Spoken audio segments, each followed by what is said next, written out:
Bermula daripada firman Allah Subhanahu wa taala dalam surat Tahrim ayat 6, surah nomor 66 ini.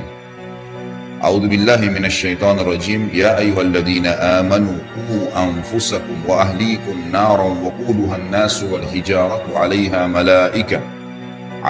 malaikatun ghiladun shidadun la ya'sunallaha ma amarahum wa yaf'aluna ma yu'marun. Hai orang-orang yang beriman, peliharalah dirimu dan keluargamu dari api neraka yang bahan bakarnya dari manusia dan batu. Penjaganya malaikat-malaikat yang kasar, yang keras, yang tidak mendurhakai Allah terhadap apa yang diperintahkannya kepada mereka dan selalu mengerjakan apa yang diperintahkan. Allah sebutkan naran waquduhan nasu wal hijarah. Neraka itu adalah api yang bahan bakarnya adalah manusia dan batu.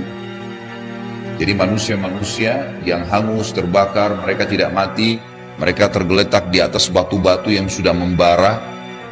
Kemudian mereka juga termasuk menjadi bahan bakar itu. Dan Allah sempurnakan lagi kembali, seperti itulah. Tapi bahan dasarnya, pembakarnya adalah batu.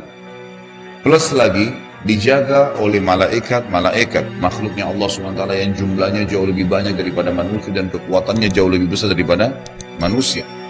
Cukuplah sebuah hadis Bukhari yang berbunyi, kata Nabi SAW, Jibril, pemimpin para malaikat, Allah karuniahi 600 ekor sayap, yang kalau satu sayapnya dikebaskan bumi ini, maka akan hancur bumi ini. Masih ada 599 sayap Jibril AS yang tidak dipakai, kalau hanya untuk menghancurkan kita semua. Penjaga neraka dikenal dengan nama Zabaniyah. Sebagaimana ada ayat yang mengatakan, فَلْيَدْعُ نَادِيَ سَنَدْعُ الزَّبَانِيَةِ. Nanti orang-orang neraka itu pada saat masuk, mereka teriak-teriak, panggil semua yang mereka sembah selain Allah. Silahkan, mau panggil syaitannya, mau panggil batunya, mau panggil pohon keramatnya, mau panggil manusia yang dia kultuskan sebagai orang yang bisa memberikan pertolongan padanya. Maka kami akan memanggil Zabaniyah. Zabaniyah istilah bagi nama kelompok penjaga neraka itu sendiri. Sifat mereka, dua hal yang sangat ditakuti oleh manusia sebenarnya. Kalaupun sifat ini ada pada manusia juga. Malaikat-malaikat yang ghiladun shidad. Ghilad itu adalah kasar. Kalau ada orang kasar kata-katanya, tetapi tangannya tidak memukul misalnya, kakinya tidak menendang, masih biasa itu. Artinya orang biasa ngangkat suaranya. Tapi dalam bahasa Arab kalau digabungin antara ghiladun, kata-kata yang kasar, keras, menggelegar, membuat orang takut, syidad, keras, diikuti dengan pukulan, tendangan, remukan, apa sajalah masuk dalam gilau, syidad, ya. Makanya di sini diterjemahkan, terjemahannya yang ringkas adalah keras, ya. Kasar, memang sudah begitu.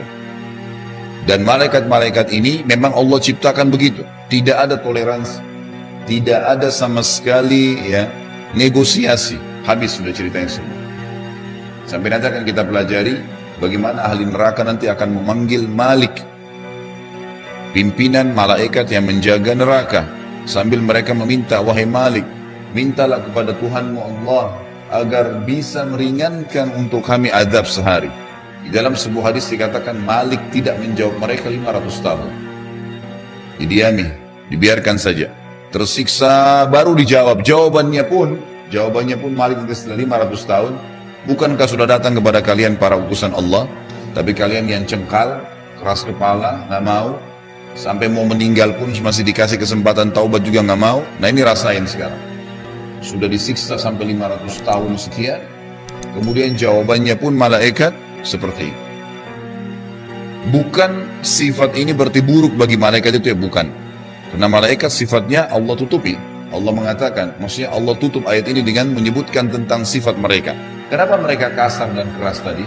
Karena mereka tidak pernah bermaksiat terhadap apa yang Allah perintahkan dan tidak pernah juga menolak apa yang Allah titah. Mereka selalu patuh. Allah suruh potong-potong, Allah suruh penggal-penggal, Allah suruh setrika-setrika. Pokoknya segala sesuatu yang diperintahkan seperti itulah. Jadi sifat kasar dan kerasnya karena perintah Rabbul Alamin. kepada orang-orang yang memang maksiat.